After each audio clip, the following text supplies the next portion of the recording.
Today I'm going to read the book titled The Magic Finger.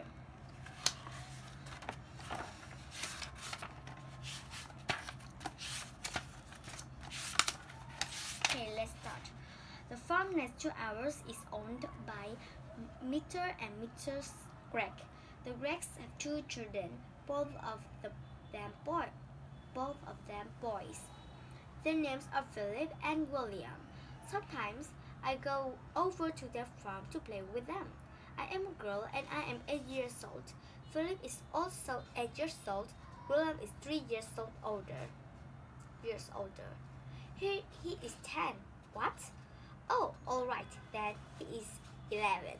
Last week, something very funny happened to the Gregg family. I'm going to tell you about it as best I can. Now, the one thing that Mr. Gregg and his two boys loved to do more than anything else was to go hunting. Every Saturday morning, they would take their guns and go off into the woods to look for animals and birds to shoot. Even Philip, who was only 8 years old, had a gun of his own. I can't stand hunting. I just can't stand it. It doesn't seem right to me that men and boys should kill animals just for the fun they get out of it. So I used to try to stop Philip and William from doing it. Every time I went over to the farm, I would do my best to talk them out of it, but they only laughed at me. I even said something about it once to Mr. Gregg, but he just walked and passed me as if I weren't there. Then on Saturday morning, I saw Philip and William coming out of the woods with their father, and they were carrying a lovely young deer. This made me so cross that I started shouting at them. The boys laughed and made faces at me, and Mr. Gregg told me to go home and mind my own P.S. and Q.S. Well, that did it. I saw red, and before I was able to stop myself, I did something I never meant to do. I put the magic finger on them all. Oh dear. I even put it on Mrs. Gregg, who wasn't there. I put it on the whole Gregg family. For months, I had been telling myself that I would never put the magic finger upon anyone again. Not after what happened to my teacher, old Mrs. Winter. Poor old Mrs. Winter. One day, we were in class. She was teaching us spelling. Stand up. She said to me, I spell cat.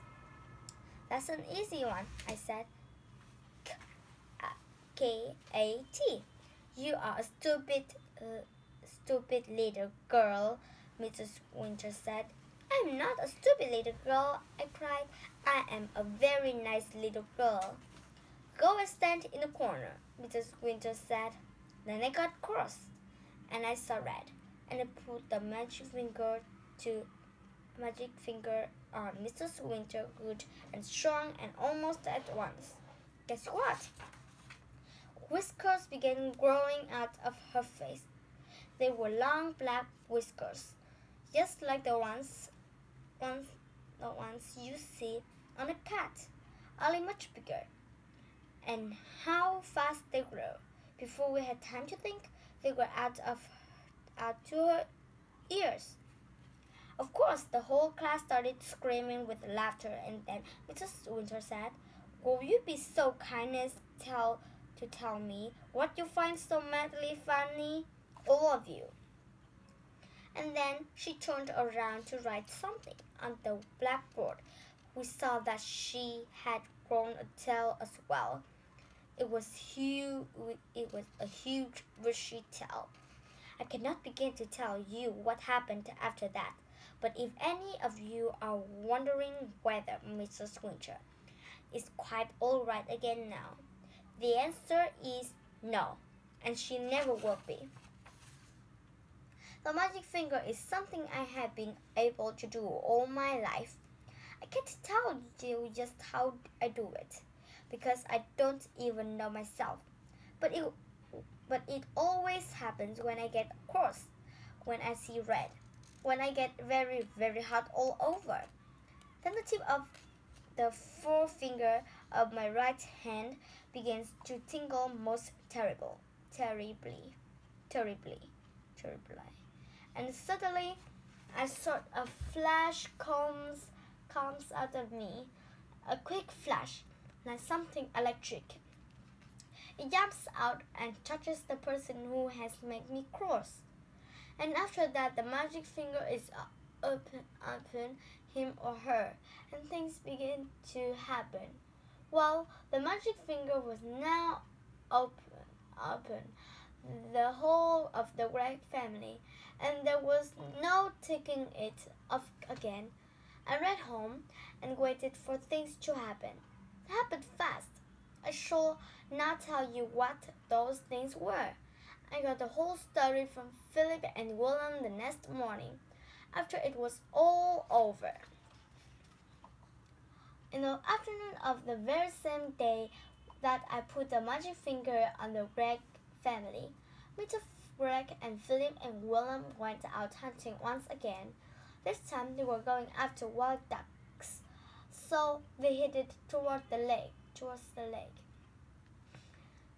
In the first hour they got 10 birds. In the next hour they got another 6.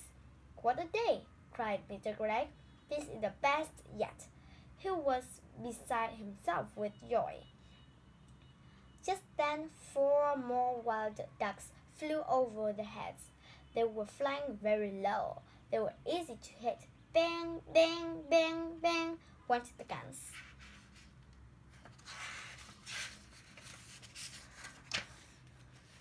The ducks flew on. "We missed," said Mr. Gregg. "That's funny." Then, to everyone's surprise, the 4 ducks turned around and came flying right back to the guns. "Hey," said Mr. Gregg, "what on earth are they doing? They're really asking for it this time." He shot at them again. So did the boys, and again they all missed. Mr. Gregg got very red in the face. "It's a light," he said. "It's getting too dark to see. Let's go home." So they started for home, carrying with them the 16 birds they had shot before. But the 4 ducks would not leave them alone. They now began flying around and around the hunters as they walked away. Mr. Gregg did not like it one bit. "Be off!" he cried, and he shot at them many more times, but it was no good. He simply could not hit them. All the way home, those 4 ducks flew around in the sky above their heads, and nothing would make them go away. Late that night, after Philip and William had gone to bed, Mr. Gregg went outside to get some wood for the fire. He was crossing the yard when all at once he heard the call of a wild duck in the sky. He stopped and looked up. The night was very still. There was a thin yellow moon over the trees on the hill, and the sky was filled with stars. Then Mr. Gregg heard the noise of wings flying low over his head, and he saw the 4 ducks duck against the night sky, flying very close together. They were going around and around the house. Mr. Gregg forgot about the firewood and hurried back indoors. He was now quite afraid. He did not like what was going on, but he said nothing about it to Mrs. Gregg. All he said was, "Come on, let's go to bed. I feel tired." So they went to bed and to sleep. When morning came, Mr. Gregg was the first to wake up. He opened his eyes. He was about to put out a hand for his watch to see the time, but his head wouldn't come out. That's funny, he said. Where is my hand? He lay still, wondering what was up. Maybe he had hurt that hand in some way. He tried the other hand. That wouldn't come out either. He sat up. Then for the first time, he saw what he looked like. He gave a yell and jumped out of bed. Mrs. Gregg woke up, and when she saw Mr. Gregg standing there on the floor, she gave a yell too, for he was now a tiny little man. He was maybe as tall as the seat of a chair, no taller. And where his arms had been, he had a pair of duck's wings instead. Now we've finished to read a little bit of this book, and we will read it more, okay? So now we will say goodbye and see you at the next video. Bye bye.